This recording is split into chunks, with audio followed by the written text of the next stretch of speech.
Hi, fourth grade. Today we are continuing our lessons on figurative language and learning about shampoo, but I'm going to start us off with a story today, an embarrassing story about myself to help us get going. So, back in the day when I was living at home with my parents, there was one day that my two older brothers decided that they wanted to mess with me a little bit. And so what they did is they kind of like sat on me and were tickling me and poking me, and they were just kind of messing with me. They were being big brothers, right?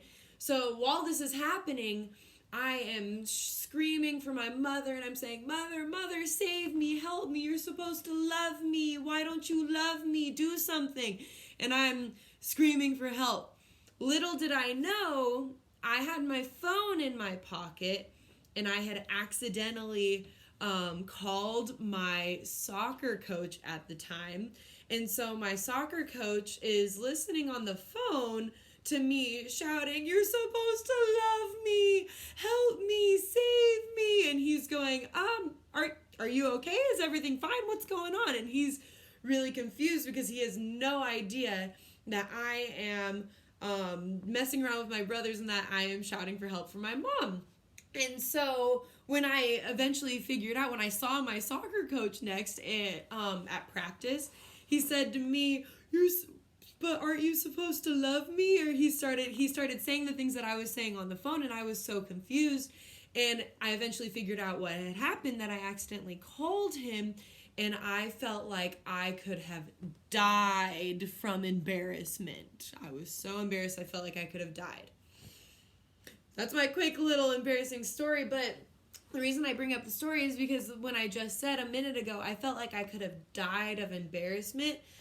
Can you really die of being really embarrassed? No, there's no science supporting that. So what we call that is a hyperbole. That's what we're focusing on today. That's our H. Focusing on hyperboles. A hyperbole is an extreme exaggeration. You can kind of think of it as being like a drama queen. It's when you say something that is far-fetched or outrageous or not realistic. Some other examples that you may have heard that are common are, "I'm so hungry I could eat a horse."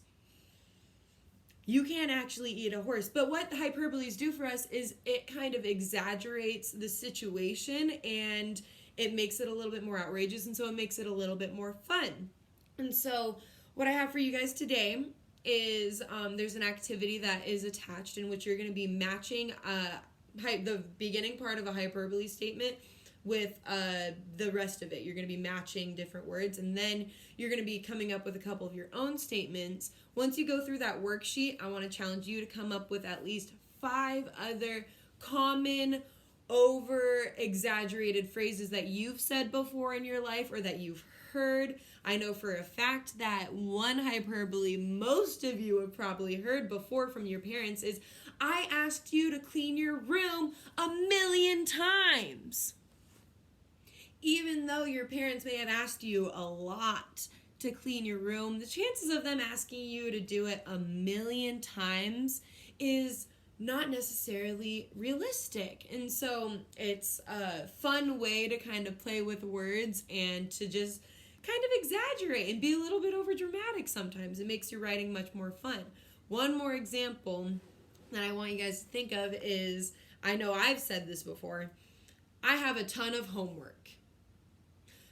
A ton, the actual weight of what a ton is equivalent to 2,000 pounds. To give you a perspective of how much weight 2,000 pounds is, or a ton, would be equivalent to a great white shark, a giraffe. It would be equivalent to a polar bear. It would be equivalent to a Volkswagen Beetle. So if you ever feel like you have a ton of homework, chances are you don't have 2,000 pounds worth of homework.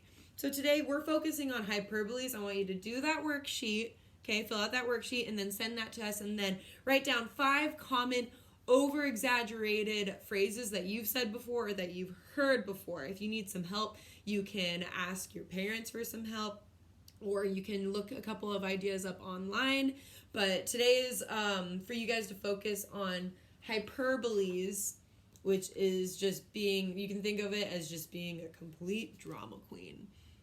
Okay? I hope you guys have fun because I love using hyperboles in writing or even when I talk. It's very fun to do.